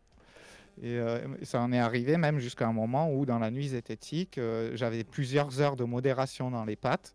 Et je rappelle que je n'avais aucun lien de tous les invités. C'est moi qui ai dû chercher tous les liens des chaînes YouTube des invités. Rien n'était fourni. J'ai fait tout ça en direct pendant plein d'heures. Et un jour, il y a Syl Artichaut qui parle d'une affaire dont je vais parler le lundi. Je dis, oh, c'est chouette, je vais en parler dans mon émission. Je dis même pas l'heure. Enfin, tu vois ce que je veux dire? Je mets pas le lien, quoi que ce soit. Tout de suite, ah, mais c'est pas normal, tu fais de la pub et tout. Mec, ça fait combien d'heures que je bosse sur toi? Ah ouais, mais c'est pas normal. Et l'autre personne qui était également sur scène dans ce live de la honte, moi j'ai envie de le dire comme ça, eh bien, lui, complaisait. Il dit, ah ben oui, mais moi, qu'est-ce que ça veut dire que je vais faire de la pub pour mon groupe de musique et ce serait justifié? Eh bien, en fait, oui, c'est ce qui s'est passé. C'est-à-dire que moi, dans le chat, j'ai parlé de mon émission, ça a un rapport avec la zététique, on m'en empêche. Toi, tu vas aller sur scène pour faire quoi? Pour présenter ton album qui s'appelle Hyper Docteur.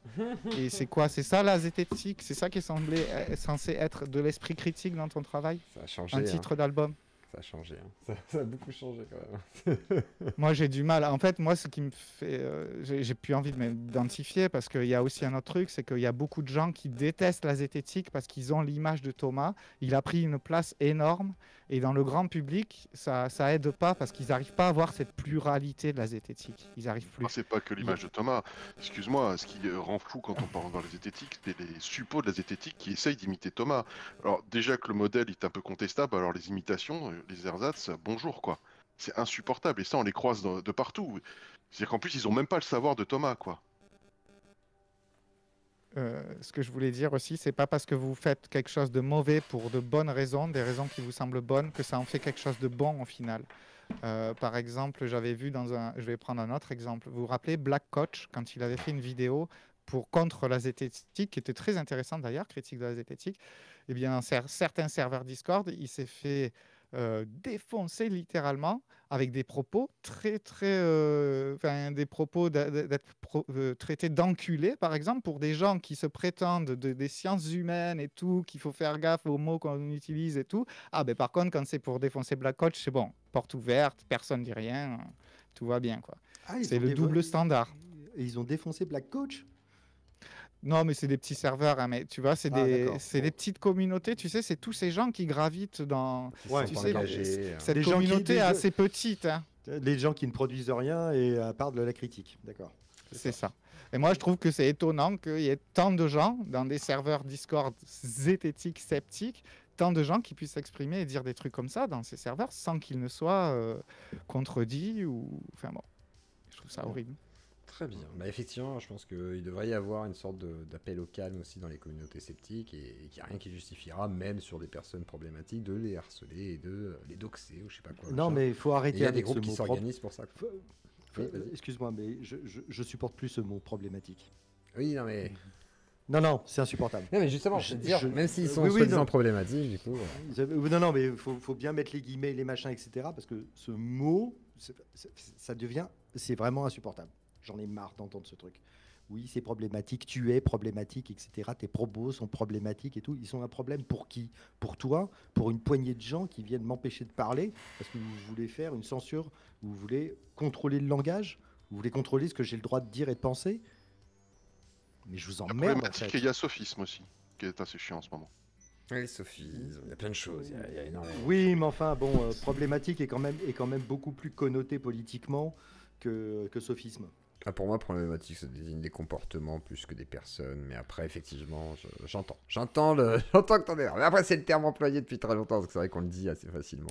Quand on dit psycho et problématique, c'est pas ses propos. Hein. Oui, c'est la personne qu'on vise. Oui, mais sûr, c'est idiot. Mais je pense que c'est idiot aussi. C'est idiot. Personnellement, je pense aussi que c'est idiot, malgré tout ce que les gens peuvent imaginer. Donc voilà. Est-ce qu'il y a une dernière personne qui veut intervenir ou pas pour savoir? Parce que je pense qu'on a quand même pas mal dit de choses. Est-ce que vous avez quelque Il chose me à semble qu'il y avait rajouter, Baron, Zephenhauer. Zef. Zephenhauer dans le chat du vocal a dit ça. Et après, on aura. Et après, on ira vers une conclusion. Je veux bien intervenir. Ok, Orphée-nous aussi, ouais. Zephenhauer. Désolé, je ne veux plus. Patrine n'est plus là. Je voulais intervenir par rapport à Patrine. Du coup, je laisse ma place à Elblob. Avec grand plaisir. Et ben, ce sera le Blob. Le Blob, il est là. Le Blob, il est là. Allez-y. Je vous laisse interagir, messieurs. Le Blob. Bonsoir tout le monde. Bonsoir Zioclo. Bonsoir l'irréductible AT. Vous m'entendez? Oui. Salut Lazare, ça va? Salut, et toi? Oui, je vais bien, merci. Alors, je souhaiterais vous poser une question que je me pose depuis un moment. C'est l'idée de la zététique, c'est que c'est un outil qui nous permet d'être une forme de garde-fou contre nos propres biais cognitifs, pour nous empêcher d'avoir une mauvaise observation du monde qui nous entoure et de dire de mauvais arguments.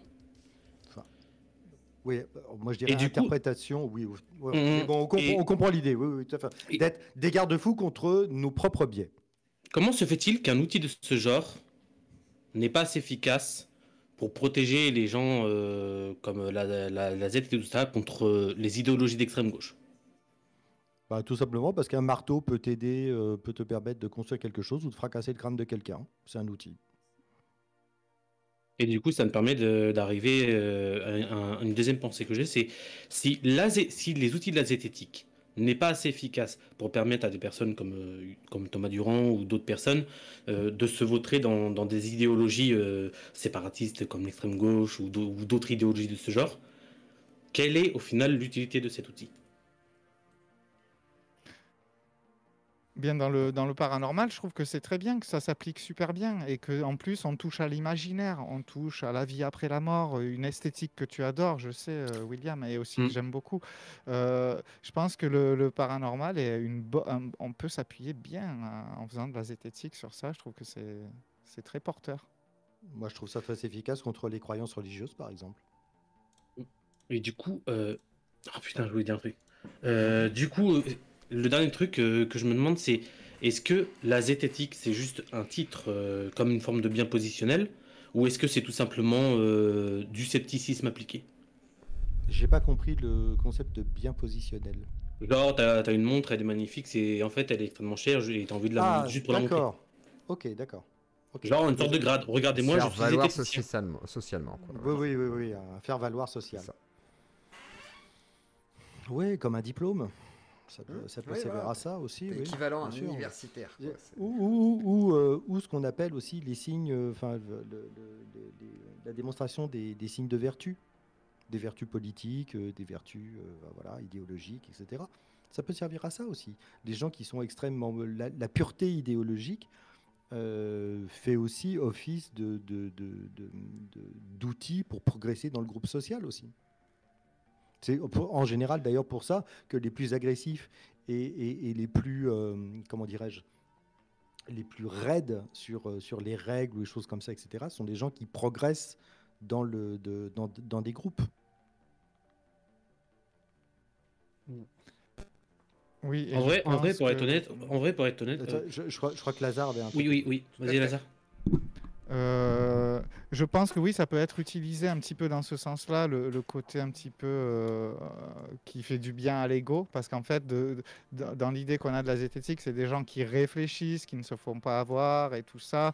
Donc oui, il y a peut-être des gens qui l'utilisent dans ce sens-là, mais en fait, en zététique, on a aussi, de moi, ce qu'on m'a appris à l'époque, c'était il n'y a pas de diplôme de zététicien, en fait. Plus ou moins, tout le monde peut dire se prétendre zététicien. Sauf que quand je vois dans les actes comment la zététique mainstream agit, ça n'est pas du tout le cas. Il y a des gens qui vont valider qui est zététicien ou pas. Vous le voyez bien, le baron n'a pas été au REC. Même si ce n'est pas un zététicien, il réfléchit sur la croyance, il réfléchit sur la religion, il réfléchit sur la critique de la religion, de la croyance. C'est tout à fait des domaines de la zététique, bien plus que de la gym. Excusez-moi, je suis provoque là ce soir. Mais, ou que d'un album de musique qui s'appelle Hyper Docteur, parce qu'il y a l'affaire à Berkane. Voilà. Moi, je trouve qu'il y a des préférences qui se font, et il y a des trucs discutables. Ouais. C'est pas si ouvert que ça, Thomas. Si tu n'as pas de diversité, c'est que c'est pas si ouvert à la diversité que ça, tout simplement. Et c'est pas parce que tu attaques les gens. Le blob, je te rends la parole. En vrai, en vrai, on en avait déjà parlé toi et moi, Lazare, que pour moi, en fait, la zététique, si on retire le mot zététique, ça ressemble, je te l'avais dit que ça ressemblait, ça n'avait pas tant de différence avec la pratique du scepticisme appliqué, en fait, appliquer le scepticisme sur soi et notre entourage. Et du coup, je me demande aujourd'hui pourquoi mettre le mot zététique dessus, puisque quand on retire zététique, l'outil est toujours le même. Parce qu'aujourd'hui, quand on entend parler de zététique, à cause de beaucoup d'influenceurs zététiciens, se revendiquant zététiciens, ayant dit beaucoup de dingueries, eh bien, aujourd'hui, zététicien est en quelque sorte une forme d'insulte pour beaucoup de personnes. C'est utilisé comme ça chez les tenants, par exemple. Bien sûr. Et moi, c'est devenu péjoratif. Oui. Et alors pour la question de pourquoi utiliser ce titre, tout simplement parce qu'il y a beaucoup de gens, il ne faut pas oublier qui a fondé le mot, c'est Henri Brock. Et donc ça permet d'avoir une légitimité sur la fille, entre guillemets, d'établir une sorte de filiation, tout simplement. Mais moi ça me rappelle les gens qui disent ah mais moi je suis chrétien. Voilà, donc sous-entendu, j'ai par définition de bonnes valeurs. Voilà, donc il y a des tas de gens qui se disent chrétiens et qui ne pratiquent absolument pas la gentillesse, la compassion, l'empathie ou la charité chrétienne. Donc ils se drapent dans la chrétienté tout en ayant un comportement qui n'a rien de chrétien. Il y a des gens qui se drapent dans la zététique en ayant un comportement qui n'a rien de zététique, qui n'a rien d'éthique et qui n'a rien de moral. Oui, effectivement. Ça c'est vrai de toute idéologie en fait. Donc au final, si on se rend bien compte, la zététique que pratiquent certains vidéastes, parce que moi j'ai pas trop envie de balancer des noms en vrai, certains vidéastes zététiciens, leur outil les aide pas à mettre de côté leur idéologie postmoderne, comme l'extrême gauche d'aujourd'hui ou même certains qui sont d'extrême droite. Qu'est-ce que la politique a à voir dans la zététique? J'arriverai jamais à comprendre. Qu'est-ce que vous entendez par postmoderne? Postmoderne, tout ce qui est de notre époque aujourd'hui. Contemporaine. Moi, ce que je voudrais te dire aussi, ce qui est important de se rappeler, c'est pas parce qu'on connaît les outils qu'on ne peut pas tomber dedans. Ça, je le répète régulièrement dans mon émission. On peut se tromper soi-même et c'est des outils qui sont redoutables parce que c'est des mécanismes qu'on va naturellement avoir. Il faut se battre un petit peu contre nos réflexes naturels, contre cette formation, contre nous-mêmes, comme le montre le baron. Donc en fait, si tu veux, elle est d'abord faite pour soi-même, la zététique. Et il ne faut pas oublier qu'on peut y se tomber dans les biais Et voilà. Moi, un autre truc qui m'a marqué, ce sera ma dernière intervention, je pense. Dans cette interview chez Pas du Ring, nous avons Acer Mandax qui dit psychodélique, il pourrait faire quelque chose d'intelligent, il pourrait faire un drama, l'analyser, vérifier les infos, vérifier les sources, expliquer aux gens comment le drama prend ampleur, comment la rumeur se crée et tout. En fait, Acer Mandax est en train de demander à Psychodélique de faire le boulot d'Acer Mandax. C'est ça. C'est pas à Psychodélique de faire ça, Thomas. Lui, c'est pas un zététicien. Et pourtant, il y a les débuts des attaques que tu n'as pas regardé, tu l'as dit toi-même que tu n'as pas regardé les vidéos, il ne t'a jamais accusé de transphobe, il y a plein de trucs que tu as dit, qu'on t'a rapporté, tu as fait confiance à des gens qui t'ont rapporté des âneries, et finalement, moi, quand j'ai regardé les vidéos de Psychodélique, je les vois pas, les attaques. Je vois de l'ouverture, je vois qu'il parle d'un sujet qui pourrait te porter, tu aurais pu prendre ça comme un tremplin, toucher plein de gens qui ne connaissent pas. D'ailleurs, dans le chat, je suis désolé, ce soir, j'ai pas le chat sur YouTube, ça faisait bugger ma caméra et tout. Et je voudrais demander dans le chat qui a découvert le mot zététique par Psychodélique. S'il y a des gens qui, par les vidéos de Psychodélique, quand il a parlé de Mandax, ils ont découvert la zététique. Qu'est-ce que c'est la zététique? Il doit bien en avoir. Et moi, j'ai envie de dire, même s'il n'y en avait qu'un, merci Psychodélique. Merci d'avoir parlé des dérives de la zététique que tu as constatées, parce que ça a pu permettre d'en parler, en fait. Il y en a quelques-uns qui disent oui, moi. Et pareil, je pense qu'il y en a qui ont découvert peut-être même par ma chaîne, etc. Et c'est tant mieux, en fait. Ou ta chaîne, Dioclo, toi, tu as le même principe. C'est très, très bien. Ça. Et malheureusement, je suis aussi taxé, malgré moi, des fois, d'être soi-disant d'extrême droite. C'est comme ça. J'aimerais terminer. Oui, J'aimerais terminer en disant, c'est pas une question, mais en disant ce que je pense d'une certaine branche de la zététique, parce que en vérité, c'est beaucoup plus nuancé tout ça. C'est que il y a une certaine branche de la zététique populaire qui fait une chose et une seule chose qui me dérange, et tout le reste, ça me va. C'est qu'en fait, ils nous séparent. C'est-à-dire, ils ont décidé qu'une certaine partie de la population, je vais dire blanche, population blanche, a moins de droits parce qu'ils sont blancs que tout le reste. Et ça, c'est l'unique raison pour laquelle j'ai un problème avec une certaine partie de la zététique. Moi, je vais pas trop me prononcer sur ça. Un peu toi, comme tout à l'heure avec je comprends même pas votre propos, en fait. Il y a un live qui a été fait... la nouvelle génération zététique de la tronche en biais. Et à un moment donné, tu vois qu'il y a des propos de ce genre qui sont faits. Il parle du live qui a eu lieu à la REC, au Rencontre de l'Esprit Critique 2023. Je vois bien où il dit ça manque de femmes, ça manque de personnes de la diversité, etc. Ce qui est vrai.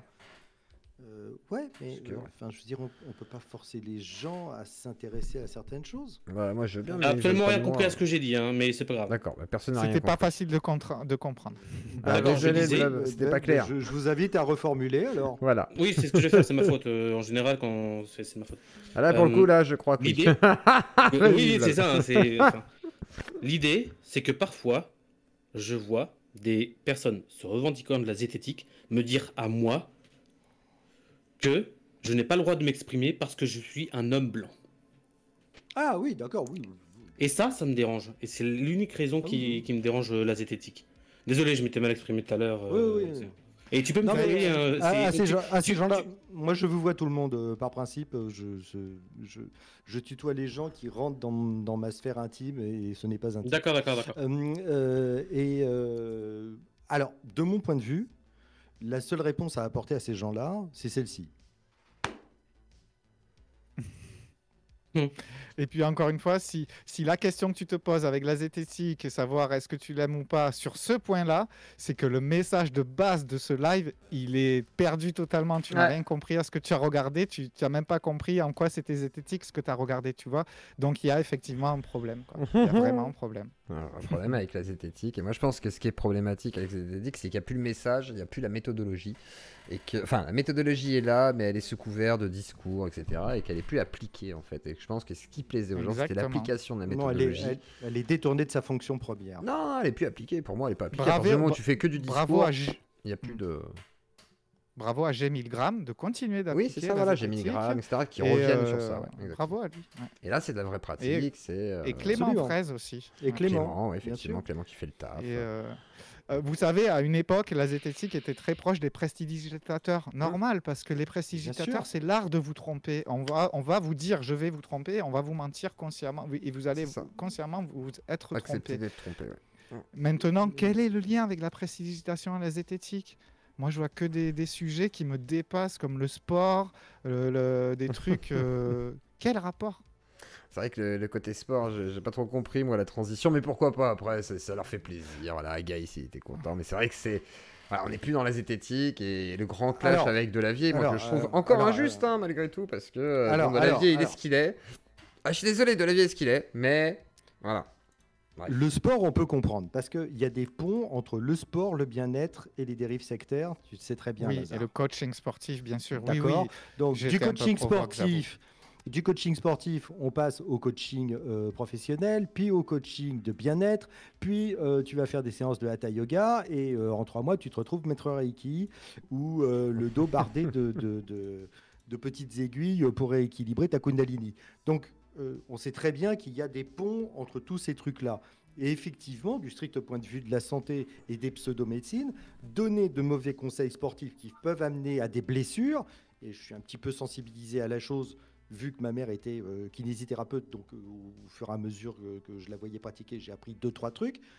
Et pour le coup, je ne sais pas ce qu'il est des poids très importants par rapport au fait qu'il faut avoir le dos droit ou le dos rond, mais j'ai fait partie de CHSCT en entreprise.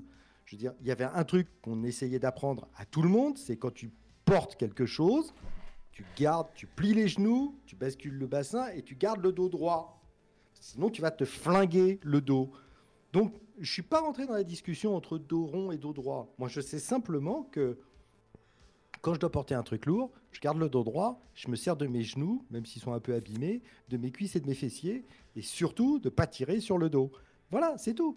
Peut-être que Delavier, sur ce point-là, a parfaitement raison, et c'est ce que dit la médecine en général, et peut-être que sur ce point-là, Gaïs a parfaitement tort, mais peut-être que sur tout le reste... Et c'est ce que je pense. Delavier dit un paquet de conneries. Et Gaïs a parfaitement raison. C'est pas tout. Il n'attaque pas sur tout le reste. Il attaque vraiment que sur le dos rond de droit. Tu vois, c'est ça. C'est un peu la malhonnêteté là. C'est ça que je trouve injuste avec Delavier. C'est en gros on lui reconnaît pas ses vrais trucs et du coup on lui dit non mais sur ça tu mens. Du coup tout le monde dit d'accord oui parce que c'est un diététicien qui l'a dit mais en vrai la valeur elle est assez pot de zub et en vrai de vrai pareil moi je vais suivre les consignes qu'on connaît tous c'est dos droit parce que c'est mieux. Moi je me suis blessé au travail avec un dos rond, voilà c'est comme ça parce que j'avais mal respecté mais bon après le message n'était pas tout à fait ça de leur vidéo, le message était attention il y a une possibilité que ça puisse fonctionner en dos rond quand on est entraîné blablabla sur certains trucs de charge et tout, mais ça a été tellement mal délivré que c'est pas ça qu'ils ont compris les gens ils ont compris Delavier dit des conneries, Thomas le défonce, let's go. Allez, le train. Exactement. C'est ça. Et Delavier, il y a un moment... Aucune nuance. Alors qu'effectivement, Delavier peut dire des choses justes. Et quand il dit des choses justes, il faut dire oui, là-dessus, vous avez raison. Et quand il dit des conneries sur l'évolution, sur le machin, en disant oui, moi j'ai découvert des trucs que la médecine n'est pas capable de comprendre. C'est Fredo, ça. Fredo, je veux dire... Ça se trouve, il a raison, on sait pas, parce qu'on n'a pas vérifié, on sait pas. Ça se trouve, il a expliqué un vrai truc, il a vraiment raison. Ça se trouve, il l'avait expliqué avant, on sait pas, j'ai pas pu vérifier. Moi, tant que j'ai pas vérifié, tant que j'ai pas de preuves, je peux pas dire. C'est ça. Moi, je trouve ces lives, on sait pas. Je trouve ces lives divertissants, même quand il dit des bêtises, ça me fait sauter au plafond. C'est ça, la phrase, on sait pas. Mais moi, je l'aime. Fredo, c'est un conteur. Fredo, c'est un mec qui peut dérouler 8 heures non-stop en te faisant des blagues qui sont entre, on dirait le papa, le tonton un petit peu particulier à Noël, mais il est cool en vrai là-dessus. Moi, je suis désolé. Et Mandax lui a fait péter un plomb. Alors ça, je suis désolé Mandax, mais là-dessus, c'est vrai qu'il a pété un plomb, quoi. Il a pété une durite parce que, mais pas que Mandax, hein, surtout Gaïs et tout, mais genre, ça l'a rendu fou. Ça l'a fait péter un cap, quoi, le pauvre. Enfin, bref, moi j'ai de la compassion, voilà, pour ce bonhomme un peu rustre et musclé. Voilà. J'ai un petit peu moins de compassion. J'entends. D'autant que le mec est millionnaire, tu vois. Je veux dire, il a vendu des milliers. D'ailleurs, il pourrait me faire des dons, Fredo. Il a publié, je sais pas trop combien de bouquins. Il a fait des succès de librairie mondiaux absolument délirants. Je ne sais pas ce qu'il y a dans ces bouquins, si c'est vrai, si c'est juste, si c'est faux, si c'est dangereux ou pas. Il y a à boire et à manger. Voilà, il faudrait que des gens de médecine... Il faudrait se pencher, voilà, s'ils veulent vraiment débunker. Voilà, etc. Moi, je pense par exemple au médecin, alors pour le coup, qui est aussi ostéopathe, pour le coup, mais le mec est professeur de mécanique biologique à l'université, donc c'est un grand professeur, machin, etc., dont la spécialité est de soigner des danseurs de l'Opéra de Paris ou des footballeurs. Donc vous voyez, le mec connaît un tout petit peu comment ça fonctionne le corps humain. J'aimerais qu'un mec comme ça, effectivement, prenne les bouquins de Delavier et dise ça c'est vrai, ça c'est faux, ça c'est vrai, ça c'est faux. Malheureusement, il a autre chose à foutre et ça rapporte pas de pognon. Oh bah je suis sûr qu'un mec ferait un vrai truc travaillé sur Delavier, ça ferait ses vues, hein, t'inquiète pas. Oui, mais c'est pas un YouTuber, il a autre chose à foutre. Oui, tout simplement un dialogue, encore une fois, comme avec Psychodélique, un vrai dialogue autour de la table où on discute, on n'est pas d'accord. Mais non, c'est pas comme ça. Alors, faut prévoir quand même des jours et des jours avec de la boisson à manger avec Fredo, hein, parce que ça peut être très très bon. Oui, et puis c'est surtout, il y a surtout un problème, c'est que, et tu le sais très bien, c'est la représentation et là, on retombe et on reboucle là sur la légitimation en fait de l'interlocuteur. Entre un professeur de médecine qui a je ne sais pas trop combien de prix, qui a sauvé les carrières de dizaines de footballeurs, de danseurs, etc., qui s'étaient niqués les genoux, les hanches, les pieds, etc., et qui est capable de soulager tes douleurs de dos juste en te regardant marcher dans son couloir, et un Delavier qui, certes, est un très grand dessinateur, mais qui est juste un sportif qui a écrit des trucs, je veux dire, tu ne peux pas comparer au niveau du sérieux scientifique. Tu ne peux il est anatomiste, hein, quand même. Il est anatomiste. Non, il n'est pas anatomiste. Non, il n'est pas anatomiste. Un anatomiste, c'est un mec qui a fait... Il a fait des études en anatomie, en tous les cas, parce qu'il connaît l'anatomie du corps par cœur, etc. Machin, non, ça n'a rien à voir. Ça n'a rien à voir. D'accord. C'est pas parce que tu connais toute la liste des muscles, des tendons, des cartilages et des os que tu es anatomiste. Un anatomiste, c'est quelqu'un qui a fait 6 ou 7 ans d'études de médecine. Il a fait des études, c'est pas autre chose. Je crois, avec des il a fait des études de médecine. Non, mais je crois qu'il a, dans son cursus de dessinateur de corps. Mais laisse-moi Non. parler. Mais non, de quoi je te dis ce qu'il m'a dit. Moi, laisse-moi dire ce qu'il a dit, bordel. Tu veux te battre? Mais qu'est-ce que t'en sais? Il a parlé. Il peut dire. Mais j'en sais rien, moi. Je sais très bien. Eh ben voilà. Fasciste. Non. Voilà, j'attaque fasciste. Fasciste. Allez, voilà, un anatomiste, ça correspond à un diplôme. S'il n'a pas le diplôme, il ne peut pas se dire anatomiste. De la même manière qu'un ostéopathe ne peut pas dire qu'il fait de la kinésithérapie, il n'a pas le diplôme. De la même manière que moi, si je suis capable de me faire des piqûres pour me vacciner contre la grippe, ça ne veut pas dire que je suis infirmière. Voilà. Moi, j'étais une meilleure infirmière que la plupart des infirmiers que j'ai constaté. Hein. Voilà. Je veux dire, pourtant, je faisais pas de prise de sang, je m'injectais de l'héroïne à l'époque. Pourtant, je suis une meilleure infirmière que la plupart des infirmières que j'ai connues. Et malheureusement, par la pratique. Tu as le diplôme? La pratique. Non, mais je les encule. Alors, du coup... Pardon. Orphéno, c'est à toi. Le chien doit se taire, coucher le chien, et Orphéno peut se manifester. Orphéno, je t'invoque. Bonsoir tout le monde. Bonjour. Vous m'entendez? Oui. Moi, en fait, je voulais revenir sur ce que tu disais, Lazare, tout à l'heure, sur et toi aussi, Baron, hein, sur la notion de lignage, d'héritage. Parce que effectivement, soit on met un diplôme en place, donc c'est compliqué, puis à la limite, ça enlève énormément de fun au domaine de la Z. Et il y a un deuxième problème hypothétique derrière, c'est qu'est-ce que tu mets dans ce diplôme? Parce qu'aujourd'hui, effectivement, comme on l'a vu dans les derniers REC, il vaut mieux être de gauche. Et de l'autre côté, enfin, ou plutôt d'extrême gauche, pardon. Et de l'autre côté, le problème de si tu ne mets pas ça en place, on a besoin, j'ai l'impression, de plus en plus d'être validé par les figures de proue. Donc là, je vais prendre par exemple, tu vois, l'émission Ça coule de source, et alors c'est peut-être un truc, une parano que j'ai de mon côté, mais de me dire que ça se trouve, il y a plein de petits youtubeurs ou n'importe quoi qui rêveraient de passer dans cette émission parce qu'elle passe une fois par mois et on parlerait de leurs vidéos. Et ça, je t'avoue que ça me fait un peu peur parce que c'est du validisme en fait. Et donc tu en parlais, Lazare, je sais pas, sincèrement, je vois pas de solution entre les deux ou une troisième solution. Je sais pas si toi, puisque tu as déjà réfléchi au problème, si tu vois une sortie de secours en fait. Moi, l'idée de la charte, j'y crois pas parce que se regrouper autour d'un truc et tout, moi, je suis pas trop dans ces démarches-là. Moi, je pense qu'on doit, elle doit continuer à être comme ça. Je suis pas sûr qu'on puisse mettre aussi en place un diplôme. Peut-être ça pourrait être intéressant, mais je suis pas vraiment sûr que ce soit utile parce que l'idée de la zététique est qu'elle soit utilisée au quotidien par tout un chacun, en fait. Donc, l'idée, c'est de rendre cette zététique accessible à tous, de dire vous avez le droit d'utiliser la zététique, même si vous êtes de droite, même si vous êtes d'extrême droite, même de quelconque parti que vous soyez. Et je pense qu'il faut ouvrir cette zététique, en fait. Il faut l'ouvrir. Je suis d'accord, je pense être grosso modo de la même école que toi, c'est-à-dire avant tout de l'autodéfense intellectuelle, et c'est ça avant toute chose. Mais effectivement, je vois de plus en plus le fait qu'on essaie d'agrandir la communauté Z.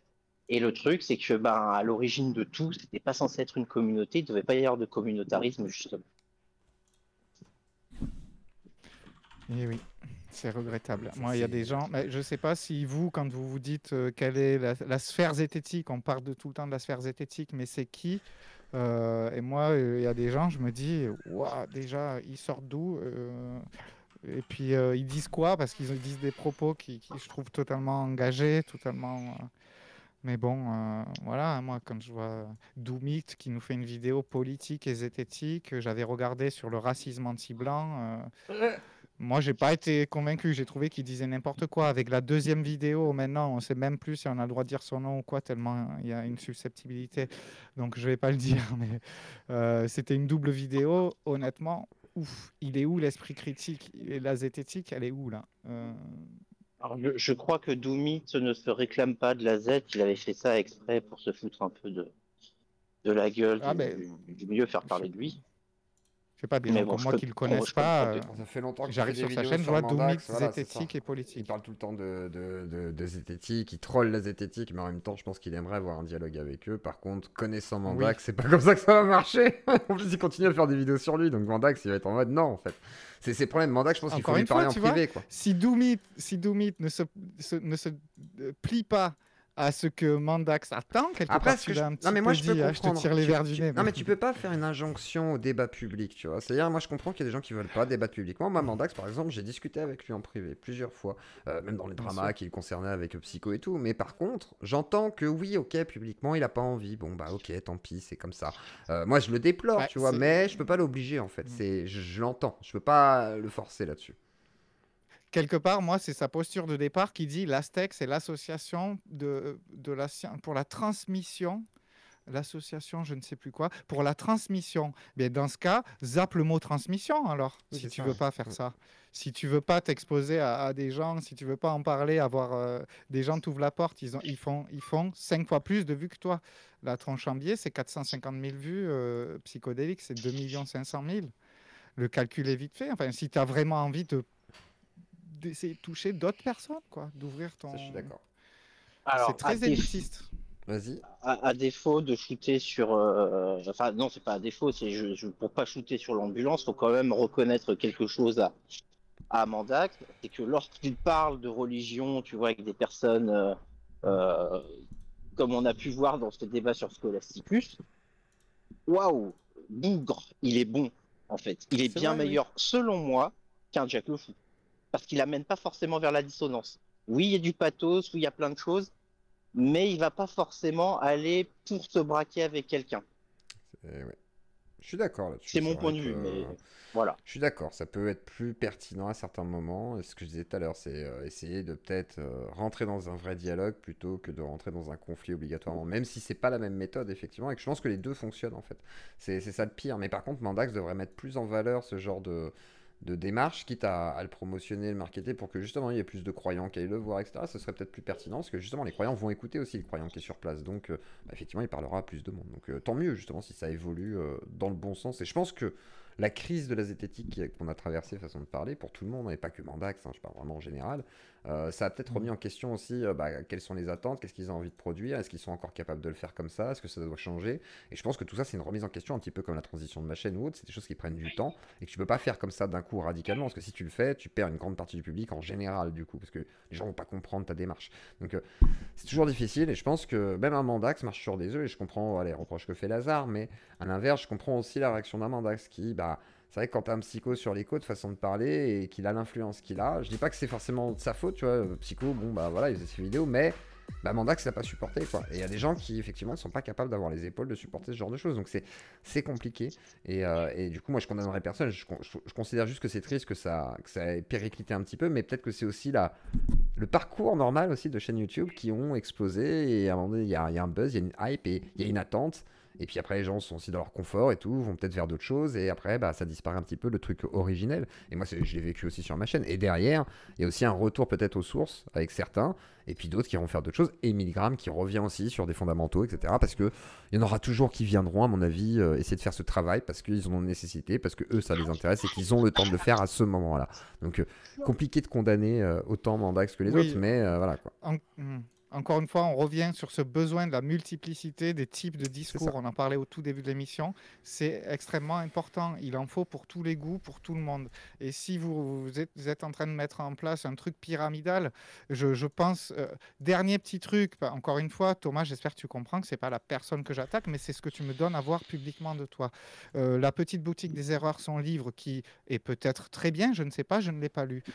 Par contre, les deux personnes que j'ai vues en parler, c'était un appel privé. Elle connaissait Thomas Durand, donc l'auteur, mais ils n'étaient pas capables de te dire qui a dessiné, qui a fait les BD, qui a fait ci, qui a fait ça. Si tu veux, sur la pochette, il n'y a que le nom. Il y a un truc qui est en train d'être centralisé autour de lui. Et comme la pochette de La zététique pour les nuls, là, le livre qui est sorti il n'y a pas longtemps, il apparaît sur la pochette. Et dans le live du REC 2023, il avait dit « Oui, je vous expliquerai pourquoi, comment ça se fait et tout ». J'ai jamais entendu d'explication à ce sujet-là. Et je trouve quand même aussi étonnant de lui-même, de se projeter comme ça. La zététique, c'est quoi ? Il y a Thomas Durand sur la couverture, quoi. Tu es en train de me dire que Thomas ne cite pas ses sources ? Oh. Il nous fait une Kojima, en fait. C'est la façon dont c'est proposé, les choses, en fait. Ouais, c'est une Kojima, quoi. C'est Kojima. Et puis, en fait, on croit qu'il y a Kojima, mais en fait, il y a tellement d'autres acteurs qui ont aidé à créer le jeu, on va dire. Et effectivement, Zététique a l'impression... Alors, les gens ont l'impression qu'il n'y a que Mandax, mais c'est même pas vrai, en plus. C'est pas lui la figure de proue, mais malgré tout, c'est vrai que c'est le plus connu, on va dire, dans le milieu avec Astronogeek, etc. Mais voilà, actuellement, on va dire que c'est toujours Mandax qui porte le fardeau, finalement, de la zététique. Et est-ce que la zététique renaîtra de ses cendres? Est-ce que ses descendants arriveront à la ressusciter, ou est-ce qu'elle est toujours vivante? La question reste ouverte, et puis je vous laisserai y répondre. Je vais laisser mes deux invités aller vers un mot de conclusion. Je commence ce coup-ci par le baron. Eh ben oui, enfin, je pense qu'on n'a pas fini d'épuiser on n'est pas prêt d'épuiser le sujet. On y reviendra, mais bien sûr, c'est fait pour. Je pense que voilà, mais oui, pour revenir à la question qui avait été posée effectivement de la formation. Ouais, ok, bon, un diplôme de formateur en zététique, pourquoi pas? Pourquoi pas? Maintenant, j'ai en tête le fait qu'une des grandes figures, à part Thomas, une des grandes figures en tout cas dans le monde académique de la zététique et de l'espéquétique, c'est Richard Monvoisin. Et Richard Monvoisin, enfin, je veux dire, ses options politiques sont très connues. Oui, anarchiste vraiment, de gauche, il est vraiment etc. très à gauche, etc., etc. Quel est le danger du fait d'avoir une espèce de reproduction et qui est que tous les gens qui enseignent la zététique, qui parlent de zététique, qui s'intéressent à la zététique, de se retrouver dans un tout petit cercle parce que seuls les gens de gauche seraient aptes à comprendre ou à appliquer la zététique, et voilà.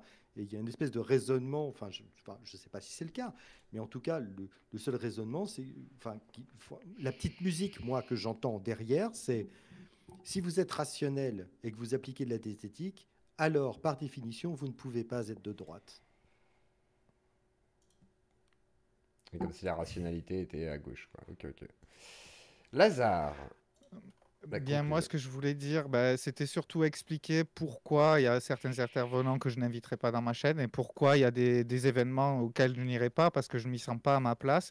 Et parfois, j'en suis même rejeté, même si les gens n'ont pas conscience de ce qu'ils font. Je reprends l'exemple du message en tout début d'émission.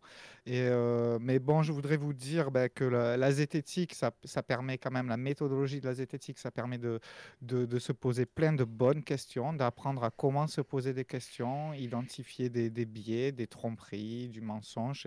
C'est très intéressant de connaître ça, mais commencez par l'appliquer à vous-même et commencez par l'appliquer à ceux qui se mettent en positionnement du professeur et qui va vous dire quoi faire, quoi dire.